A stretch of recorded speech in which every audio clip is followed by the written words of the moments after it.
What's going on, everybody? Welcome back to the podcast, Talking with Views, episode 96, the Wednesday News. And on today's episode, we're going to talk about college football because they got a new playoff format that we're going to discuss. Nike has made new MLB jerseys. We're going to talk about those. And college baseball has finally wrapped up their first weekend series. So we're going to talk a little bit about that. But first, let's head into the NHL.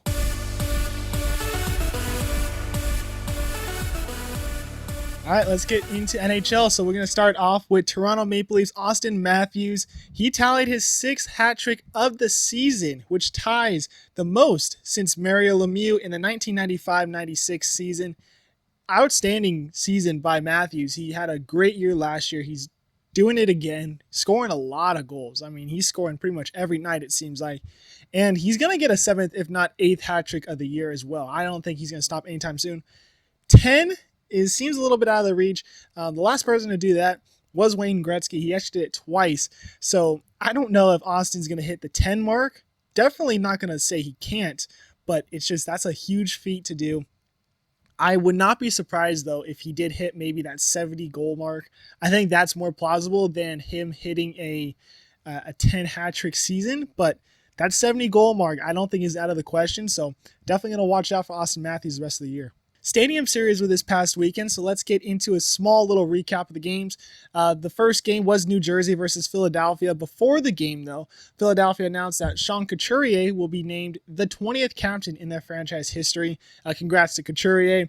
Travis Konechny has also been announced as one of the new alternate captains. Scott Laughton was already an alternate. He will be keeping that A on his chest. So we got our alternates and captain for the rest of the season for Philly. So congrats to all three of those guys. But New Jersey ended up winning this one 6-3.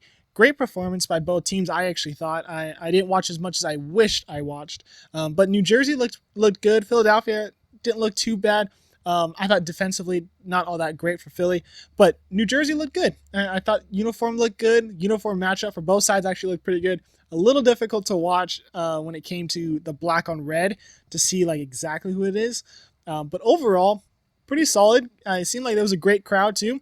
Between the two games, over 150,000 people showed up. So that's a great job by the NHL and for expanding the game as well. So exciting first game, and it led into game two, which we had the Rangers versus the Islanders. This one went to overtime. Rangers winning this one 6-5. They had to do a come from behind, scoring the last three straight goals. Mika Zibanejad had scoring two of them as well. The one in overtime, 8 seconds into the overtime, bad turnover by the Islanders in front of the net. The net actually got knocked off by the defenseman of the Islanders, and that actually ended up becoming a review because that puck did cross the line. The Rangers knew that it was in. Everybody knew it was in. The only thing was it a good goal? After deliberating and the people saying it on and explaining it online, it sounds like regardless of if the net's knocked off on purpose or accident, if the player is in act of shooting, which in this case Mika was, then the net is almost like a parameter. Like if it was there, then it would have gone in kind of thing. And the thing was, it definitely went in. It was on the ground, went in between where the post would be, and the net was off after he was trying to shoot. So in that case, it is a good goal. So we had an unusual finish to the game, but a great miracle ending for the Rangers. They ended up winning this one 6-5. They also announced a little bit before the game, a couple days before, that Blake Wheeler will be on LTIR due to a lower body injury. That is unfortunate news for Wheeler. The only thing is he could be back for playoffs, but I'm not hearing positive news for that. So we'll have to hope he's back and healthy quickly. Pittsburgh had a big weekend, so we'll start off with the injury update, though. Jake Gensel will be missing 4 weeks due to an upper body injury. They claimed Matthew Phillips off waivers from the Washington Capitals, and they sent Jaromir Jagr's number 68 into the rafters. He's actually the fourth Czech Republic player to have his number retired. Patrick Elias, Milan Hajduk, and Dominik Hasek are the other three. Jagr had a great week, though, with the Pens. He went out to practice with the boys. He came out to some warm-ups with them. Full uniform. He looked great out there. I know he was loving it. Awesome weekend. I know Pittsburgh loves Jagr. Honestly, I think the whole NHL really loves Jagr. I mean, there's nothing wrong with this guy. He hasn't done anything crazy. He had a great interview or speech at the at the jersey retirement ceremony. So if you don't know, you haven't watched that, go check that out. He made a couple good laughs. I thought it was a great job, Yager. Congrats, because you're a Pittsburgh boy. When I think of Yager, I think Pittsburgh. So Detroit has announced today extending Michael Rasmussen to a 4-year, $3.2 million AAV contract. Pretty solid signing there. Columbus Blue Jackets have fired GM Jarmo Kelakainen. I doubt I said that correct, but he has been fired. He was with the club for 11 years. A lot of people were saying it was because of that hiring of Mike Babcock. It could be because of that. It could be also that the Blue Jackets have not looked good the last 3 or 4 years, have not really brought in any exciting guys besides Gaudreau, and Gaudreau's hasn't been all that exciting once being in Columbus. So they had let him go. Jordan Davidson will sit in as interim GM for them. St. Louis Blues goaltender Jordan Binnington has been fined $5,000 for high-sticking Luke Evangelsson. Cheap shot, guy went behind the net. He butt-ended him with the stick up in the face section. Just a dirtbag move, uncalled for. Not surprised that it was Binnington that is the one that did it. $5,000, which is the max. Colorado Avalanche forward Zach Parise has announced that he is going to be done after this year. He's retiring. 19 seasons in the league, first-round pick by the New Jersey Devils in 2003. Played over 12,000 games, 880-plus points. This guy has had a great career. I'm not sure what his international status is. I think he did play in that 2010 and 2014 Olympic team, and if so, he definitely has a silver medal because the boys did get that one in 2010. So he has that. He might also have some World Junior accolades as well. This guy has great accolades. I'm not going to be surprised to see him in the Hall of Fame once his eligibility is there. So congrats, Parise. Hopefully you get one more chance at a ring this year. Tampa Bay has released the full black uniform, and they have played it in at least a couple games now. So Tampa Bay, I mean, honestly, I think you did a great job. I think you guys need to have a black uniform in their arsenal. I don't really like the whole blue and white uniforms they have now. Very boring, very basic looking. So this black one is also very basic, but it looks better. I mean, I just think because it's new, I like it a lot more. The matte black helmets, I personally am a fan of it. Looking at it more, it might not match very well. I'll pull up a picture right now for you guys so you can see.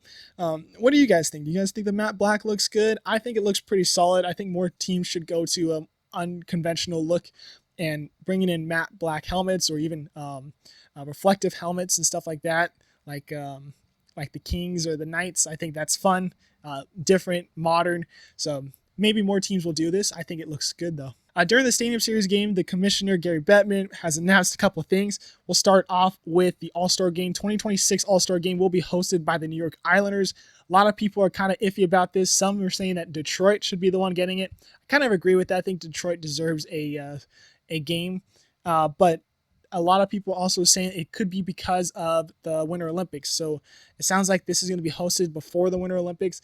And if that is the case, the guys would probably more than half of them that are on this team on the All-Star Game will be going to the Olympics right after. So they'd probably be going from a New York airport straight to Italy. And if that's the case, I think that's what Bettman might be thinking of. I don't think he really cares personally, but that is what people are saying right now, why the Islanders got it.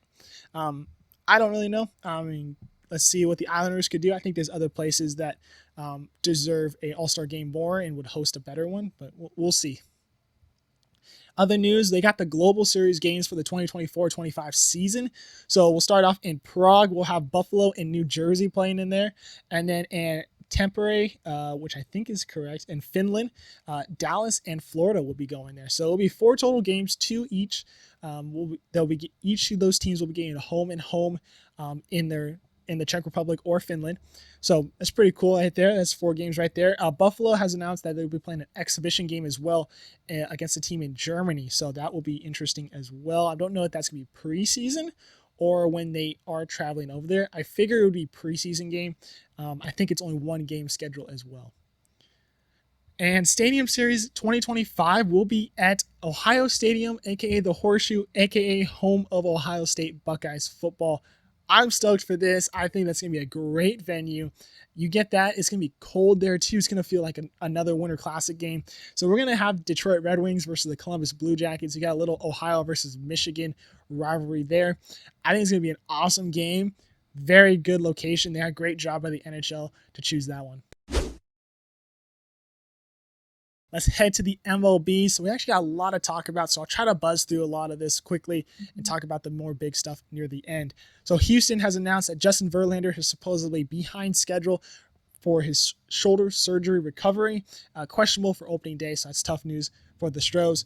Kyle Bradish, Baltimore Orioles, he will start the season on the IL due to a sprained UCL. And we start off in the signings. Toronto has signed Eduardo Escobar and Daniel Vogelbach. Philadelphia has signed Whit Merrifield, 1 year, $8 million. New York Mets signed Ji-Man Choi. Chicago Cubs have signed David Peralta. Arizona Diamondbacks have signed Randall Grichuk, 1 year, $2 million. Boston has signed Liam Hendriks, 2 years, $10 million. Milwaukee re-signs Brandon Woodruff to 2 years. He won't be back till 2025 due to an injury. Tampa Bay and Edmund Rosario, 1 year, $1.5 million. And an unconventional signing, KBO signing by the Hanwha Eagles. They have picking up Hyun-Jin Ryu. So that's very interesting. Would be surprised. I'm kind of surprised. I would not be surprised to see him just kind of stick it out in Korea, where I think he played there beforehand. I could be wrong, but I think he did play the KBO before coming over to the MLB. Rob Manfred has verbally said that his tenure as a commission will end in January 2029. I think he said stuff like this beforehand, so I would take this with a grain of salt. I don't think potentially that could be the very end of it. If it is, I think he's got a pretty solid resume. I mean, I'd have to look at exactly everything he's done, but off the top of my head, I haven't found much negative. I mean, he's gotten the sport faster. He's got more people interested in it. I think the only thing is like maybe expansion. I think maybe we'd like to see an expansion, maybe kind of like solidify as one of the top commissioners. But I don't think it's also really necessary as much. We'll see what happens with the Oakland situation. That might help out his resume there. So if Manfred could kind of figure out that Oakland situation, maybe that'll boost his rating there. But I don't think he's done that bad. So if this is the end of Manfred, I think he's done a pretty good job. Chicago Cubs and Toronto Blue Jays are top candidates for the 2027-28 All-Star games. It sounds like the Cubs will get 27, Blue Jays will get 28. That is not confirmed at all. That's just rumors. I think the Cubs would be a good spot. I think Wrigley Field is a great venue for an All-Star game. And for the Blue Jays, the NHL had a great weekend in Toronto, although not a lot of fans enjoy All-Star games. MLB All-Star Game is the best All-Star game to watch. Hands down, no question about it. Can't argue it. It's the only one where all the players are actually trying to win. You're not going to throw lob passes down the middle to get cranked on. No, they're trying to blow by with 102 fastballs down the middle and throwing curveballs in the dirt to try and get them to chase. It's impressive. It's an all-star game that actually matters to these boys, and I enjoy watching it. So I think Toronto actually would be a great spot for an all-star game. So hopefully they do end up getting that. I'm rooting for them to get it. So spring training games are starting this week, and I'm going to tell you this. We are not going to talk about spring training whatsoever. I cannot stand spring training. I mean, it's just a very long preseason. I'm not a big fan of preseason games when it comes to watching it. I am not that big enough of a fan and that diehard to watch spring training games or preseason NHL, NFL, NBA games. I just cannot do it. Once in a while, if I'm desperate and there's nothing on, I'll throw it on, but I'm not really paying attention. It's just you're not watching the best players. You're watching a bunch of minor league guys try to fight for roster spots, which is good for them. If they're good, get that roster spot. I just cannot sit and watch 9 innings of minor league baseball unless I know it's minor league baseball. I'd rather watch college. I'm going to watch college over spring training, hands down. So I will not be talking about spring training unless there's an injury or a crazy roster update when it comes to locking in spots. So that just be aware. No spring training game recaps or anything like that unless something crazy happens. So let's get into the meat of why I wanted to rush through all this so I have more time to talk about this. the new jerseys have come out. So new jerseys by Nike, and they are atrocious. They are getting a lot of backlash online for pretty much what Nike is putting out. So little backstory: Nike has been making all the jerseys from since the 2020 season, and they have been mass producing them for the players, for consumers like us, and thankfully we have not been to criticism, not a lot of criticism towards them. This year, they have decided that they will not be using their factories. Fanatics will be taking over for the production of all the uniforms. They will still say Nike on them. Nike will still be pretty much in charge of what goes out, but Fanatics will be producing everything. And that has a lot of people scared because Fanatics has not been known for having great quality apparel. I mean, they have a monopoly system of everybody's fan shop practically. They own Lids, Fan Edge, MLB shop, NHL shop, NFL shop, NBA shop. Pretty much, if you go to, you type in a team store, like for example, the Angels team store, if it's not the Angel Clubhouse team store, like online or something like that, and it's just like a Fanatics looking one, it usually says a Fanatic experience on the top. That means Fanatics is in charge of it. So all of those websites that I mentioned, plus all the little team store ones, they own all stock in that. So like if you're not going to see that Lids has certain hats in stock, but Fan Edge doesn't, or MLB Shop does, and Fanatics doesn't. No, they all have the same exact stock. So regardless of what website you use, you're always going to see the same exact thing. So you're not going to find different things there. So they have been known for having almost a monopoly system and not a good monopoly system. They are the definition of money over quality. And as consumers, I have not been a fan of it. So Fanatics has been taking over for NHL. They own the replica rights to jerseys. I have a few of them. I don't have any with me right now that I could show you, but the quality is just not there. It's just not close. But at least with the NHL ones, you know what you're paying for. They make it a lot less and a little bit more manageable. Where this year they have taken over for the MLB, and I have pictures that I will put up throughout this talking about it. I went to Dick's Sporting Goods one day earlier this week and happened to see that they had the new jerseys in stock. And hearing about a lot of backlash, haven't seen the jerseys in person myself, just seen pictures. Somehow they had jerseys that were the new ones this year. And I was like, wow, okay, I'll go check these out. And I look at them and they are the worst quality jersey I think I've ever seen. Coming out from a $175 price tag, and looking at them, everything's heat pressed on. And there is absolutely no dimension to this jersey at all. The only thing that is beveled out is the Nike swoosh. That is the only thing that is has any dimension to this uniform. There's a little bit of stitching on the logo, but it's not stitching that goes all the way through. It's more for a design factor. On the front of the jersey, that A logo, no number on the front of the jersey, but I think that's because the new uniforms for Arizona do not have that number on the front of the uniform, where if you look online, like the Angel one that I have behind me, usually has, this is a Mike Trout one, so it usually has a 27 right here. The new ones this year, this 175, will have that number on the front of the uniform. So that is a addition that Nike has not done in the past. Majestic didn't even do that in the past. The only way you could get those were with the Authentics, where you're spending $300 to $400 to get pretty much what the players were on the field. So going back to this Arizona jersey, so that shoulder patch is or arm patch is the Diamondback snake logo, which I love that logo regardless. I think that looks great. But when I looked at the uniform, I was feeling it.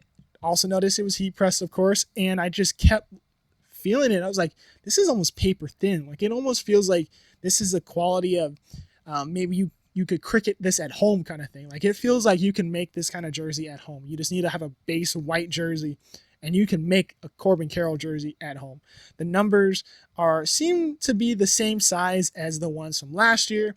The nameplate is the biggest difference as well. They make it smaller and they made it more like curved, and it doesn't work. It makes it look very bad, especially when you have players' names that are just a little bit longer than normal and double-digit numbers. It just kind of goes like Justin Verlander's. If you look at his online, his jersey looks very bad just because it circles way too much, and with the double-digit numbers, it's just hard to see, and it's not good. The MLB logo has been lowered, so it kind of smooshes that nameplate. So if they put that logo back up to where the top of the collar is, I think it would look a lot better. I mean, you have more space to make those. If you want to have the arch, but if you'll have bigger numbers and bigger letters, it just makes it easier to see from when you're playing or even on TV. I mean, you're not going to be able to see it that well. So this jersey behind me is a Mike Trout one. So I'll show you guys the differences here. So you guys have seen the pictures that I took. Hopefully they came out pretty well. I mean, I looked it up myself. Hopefully I explained it pretty well. So this is the one from last year. So as you can see, it's got this stitching on the letters. Hopefully you guys could see that. It's just almost like a fancy look. Like it doesn't do anything. There's nothing on the inside. It's not stitched, as you could tell. It's just heat pressed in. This stitching right here is just for the buttons. So there's nothing there. It's all heat pressed, and that's fine. But I spent $135 on this jersey. Like, I know I'm gonna get a jersey that's worth $135, which I think this is worth $135. You don't have the sponsor logo or the Angel Baseball logo on the sides. You don't have the A logo on the side. Nothing. The sleeves are clean. It just has that piping. That's fine. I mean, we've seen that the last 10, 15 years, I think, when it came to Majestic and Nike not putting those out there. When it comes to the back of the uniform, the logo is a little bit of a different material. This is all kind of like threaded, but as you can tell, it's higher up on the uniform. I mean, this thing is up here where the other logo is more like down here, smushing the nameplate, where the nameplate is a lot more straight, and it has a little bit of a curve to it, but not as drastic as the new uniform. This is also heat pressed on compared to the Corbin Carroll jersey that I took pictures of. So, I mean, I know what I'm spending. I know I'm spending $135 for this uniform, and I'm okay with that. I mean, I don't see a problem spending $135 for this uniform if I know this is what I'm getting. But when I want to spend $175 on a new jersey, I mean, you're only pretty much saying that I'm getting $40 more because of an arm patch and a number on the front of the uniform. Is that worth it? Not in my book.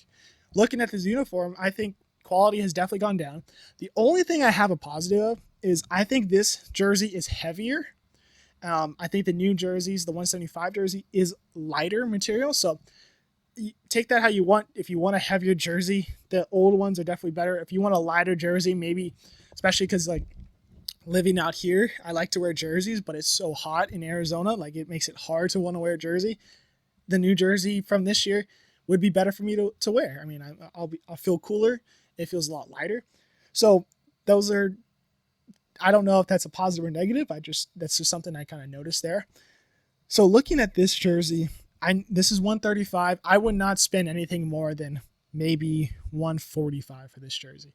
So for me to go out and say, go get a new jersey, $175, no, I'm never going to spend that. I wouldn't spend more than maybe $100, $115, that kind of price range for these new Nike uniforms for the middle of the line replica jerseys. So there is actually a version underneath that, which is even worse. Didn't see that jersey. And there is a jersey that's higher than the 175, which is the 400 range, which is the authentic, which of course did not see that at the store. I would probably have to go to the Arizona D-backs team store to find that, which I actually might. I mean, I might go check it out, see if there's anything in there that is worth taking pictures of for you guys. So maybe I put that on the socials. So make sure you guys go check out the socials. But I can't even say that $400 for an authentic jersey is great when we're hearing things from like Taylor Ward of the Angels saying that these feel cheap. I mean, it looks like a China jersey. It looks like China's ripping off Nike and they're getting away with it. So, um, new jerseys, not good. Would not recommend it. Don't buy them. If you're going to spend $400, do it somewhere else. Don't spend it on these new Nike jerseys. NHL jerseys aren't even that much, and there's more material and more quality and stuff that has to go into it. And those are about $250 at the max is what I usually spend because I get the hand stitch closest to the players, what they wear on the rink. So I understand what I'm spending. I am okay with that. Does it suck sometimes? Yeah, but I know what I'd rather be spending that than spending $400 on a jersey that I think is authentic and it just feels like shit. So that's just my thoughts on it. Leave your comments down below. I'm very curious on what you guys think. Do you guys like these uniforms? Do you guys not? Do you not care about these uniforms? Should I stop talking about jerseys in general? I mean, I'm a jersey collector, so I enjoy talking about them. But I don't know. Do you guys like these? Leave your comments. All right, let's head to the NFL. So, not a lot to talk about since the first weekend of no NFL football, but we do have enough. We have San Francisco's defensive coordinator, Stephen Wilks. He was fired this weekend, so I don't really know what the Niners are looking into, but seems like a very impulse thing to do after losing the Super Bowl. But we'll see what's going through their head. I don't really understand it. Chicago Bears release all-star guard Cody Whitehead and safety Eddie Jackson. Tough news, but it just seems like it was the right time to just kind of let them walk. And those guys have been there long enough and have suffered through a lot. So appreciate it. Hopefully you guys find an awesome spot and you guys thrive. Next up, we got Las Vegas. They got news that Jimmy Garoppolo has been suspended 2 games for the next season for using PEDs. It's all related to prescribed medication, but did not get league approval to use it. So that was unfortunate. Was tested, found that it was in his system. Jimmy is gone for the first 2 games of the year. Will he be with Vegas? We don't know. A lot of people are saying he will not. So only time will tell at this rate. But that is unfortunate news. No Jimmy G for the first 2 games of the next year. All right, let's head to NASCAR. So not really a lot to talk about, but we did have a race this past weekend. It was supposed to be on Sunday, was moved to Monday due to weather. It was a 66th running of the Daytona 500, and William Byron took the win, just edging out his teammate Alex Bowman on the last lap. They crossed the finish line, and there was a caution flag on the final lap. Byron just had the lead over Bowman. It was only 7 thousandths of a second ahead. So very close there. So your top 10, of course, number 1, Byron. Number 2, Bowman. 3, we had Christopher Bell. 4, Corey LaJoie. 5, Bubba Wallace. 6, AJ Allmendinger. 7, Joe Hunter Nemechek. 8, Eric Jones. 9, Noah Gragson. And 10, Chase Briscoe. So that was your top 10 finishes there. Stage 1 winner, we had Chase Elliott. Stage 2 winner, Ryan Blaney. And of course, when you're at Daytona, the big one's going to happen. The big one happened at lap 192, 8 laps to go in this race. Involved 18 cars. Alex Bowman ended up trying to get in behind William Byron in this one, and Byron lost an edge. It seemed like it was a little bit of a collection of everything, but that was really what kind of caused it. Byron ended up tapping the back end of Keselowski, which caused a whole wreck, sending him up to the top and taking out Logano plus a lot of others. Everyone that was involved, Keselowski, Logano, Blaney, Chastain, Larson, Grayson, Hamlin, Briscoe, Buescher, Truex Jr., Gilliland, Priest, Jones, Reddick, Gibbs, Alfredo, Suarez, and Stenhouse Jr. So very big crash, terrible timing because a lot of these cars were looking very solid throughout the whole race. Honestly, I thought Blaney had a chance to win this one. He and Logano on the outside teammates, so they honestly, I thought they had the best chance going into it, looking at it. But tough crash, bad timing for those boys, and ends up going in Bowman and Byron's way. So that ended race number 1 of the season for NASCAR. On to Atlanta now. All right, we head to college football now. So we got a new playoff format. This is very interesting. We got a 12-team playoff now. It's going to be a 5-conference champ automatic bid, which I'm a huge fan of. Really like that. Definitely deserve. If you're going to be a conference champ, you deserve to have that chance to be best team in the best team in the country. And the rest will be a 7 highest ranked teams determined by the committee, kind of like how we have our normal 4 teams are picked by the committee. So it's just going to be that kind of system. This will be implemented in 2024. So we're going to get this very soon, and I'm very excited for it. I think it's going to make conference champs a lot more interesting, a lot more weight to it. But also when you have those Alabama versus Georgia SEC championship games, we're just going to know that both teams are going to be able to make it. So that's also going to kind of suck because you're not going to see I don't think you're going to see as many what's going to happen on final day kind of thing. But there could be a lot of bubble teams, especially when you have those upsets in conference championships. You might have a lot more bubble teams potentially making it in or just making it out. So there's still going to be drama, maybe just not as much as a 4-team playoff. But I'm very excited. I'm very curious to see how this is going to end up going. And quickly, we got video game news. So College Football 25 is coming out this summer, supposedly. On Twitter, they announced that, and they released a teaser early last week, and the teaser looks great. The teaser looks really good, and we found some screenshots online, and it's circling around, so I'll pull up those screenshots. A lot of good detail, like in the uniforms, you could tell these look great. I'm very excited to see how this game goes. A lot of people are saying this game will most likely be out in July, based off of the past releases of the old EA NCAA football games. I would expect it to also be in July. Haven't heard any news whether that's confirming yes or no to that. The only other thing we have going on is the official trailer of the game will be dropping in May. So I'm stoked. I can't wait till May comes, because once that game comes out, that's going to be my video game no matter what. I can't wait for that game to come out. So very excited, very eager to play this one. All right, let's head to college hockey. So we only got rankings this week because Arizona State did not play. They're on a bye. They're back in this weekend against Alaska Fairbanks, so hopefully the boys can get that done. But we're only talking about rankings, so let's get into the rankings. First, Boston College, they stay put there. BU gets a +1 to 2. Denver and Michigan State get a +2 to 3 and 4. North Dakota drops 2 to 4, so we actually got a tie for 4. We got Wisconsin dropping 2 to 6. Quinnipiac getting a +2 to 7. Minnesota stays put at 8. Maine drops 2 to 9. Colorado College gets a +5 to 10. Cornell gets a +1 to 11. Providence -2 to 12. Western Michigan stays put at 13. UMass drops 3 to 14. St. Cloud State gets +1 to 15. New Hampshire gets a +3 to 16. Michigan drops 3 to 17. ASU -1 to 18. Omaha -1 to 19. And RIT stays put at 20. Other receiving votes that had double digits: Northeastern 37, Holy Cross at 30, and Notre Dame at 21. All right, let's head to softball now. So we got the rankings and upsets. So we'll start off with the rankings, of course. Oklahoma stays put at 1. Texas gets a +1 to 2. Georgia gets a +1 to 3. Washington gets a +2 to 4. Tennessee drops 3 to 5. Duke gets a nice +4 to 6. LSU gets a nicer +5 to 7. Oklahoma State stays put at 8. Clemson drops 2 to 9.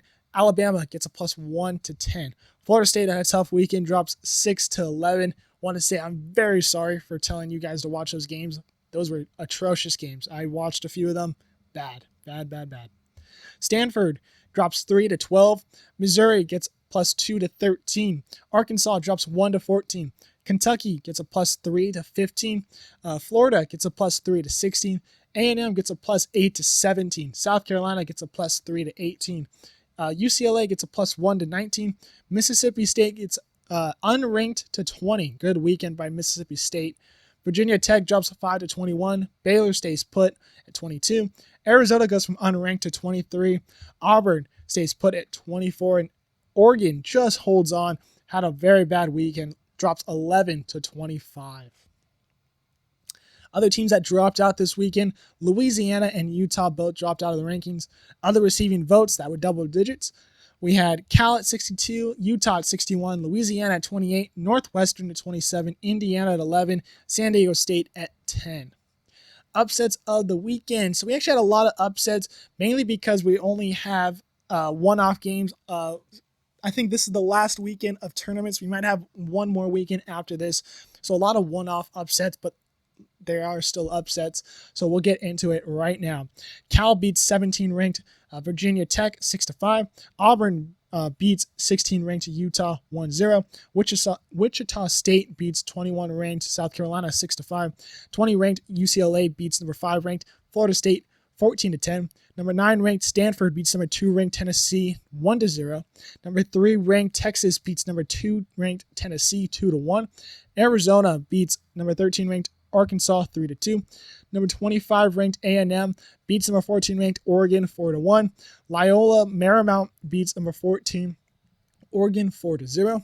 Number 23-ranked Louisiana beats number 22-ranked Baylor 4-1.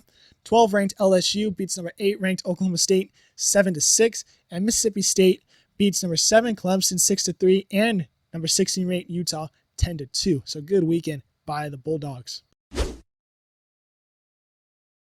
All right, let's head to baseball. We'll start off with the rankings. We got a little bit of upsets, but we'll start off with the rankings, of course. Wake Forest gets staying put at 1. Arkansas gets a +1 to 2. LSU gets a +1 to 3.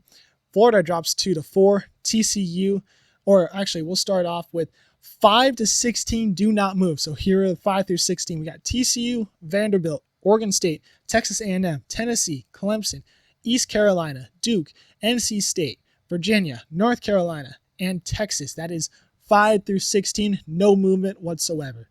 17, Alabama gets a +2. Iowa gets a +2 to 18. Texas Tech gets a +2 to 19. UCLA gets a +2 to 20. South Carolina gets a +4 to 21. UC Santa Barbara drops 5 to 22. Indiana goes from unranked to 23. K-State stays put at 24. Coastal Carolina drops 5 to 20. And the only one to drop out of the rankings was Northeastern. Upsets of the weekend. So we had 3 upsets. This first one, St. John's versus number 2, Florida. St. John's won 9-5 on Friday, but because of Saturday and Sunday canceled due to rain, I guess you could count this as an upset. It was only one game, but hey, and they beat Florida, so good job, St. John's. Arizona did beat 23-ranked Northeastern on Friday and Sunday by 6-1 and 9-3. Saturday's score did go Northeastern's way, 8-7. Campbell beat number 17 UC Santa Barbara.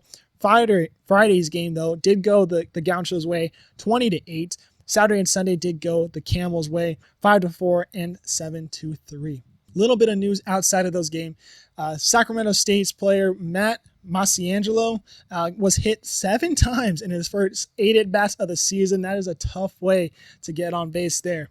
TCU won their first game this weekend, 10-6 versus Florida Gulf Coast due to a walk-off strikeout.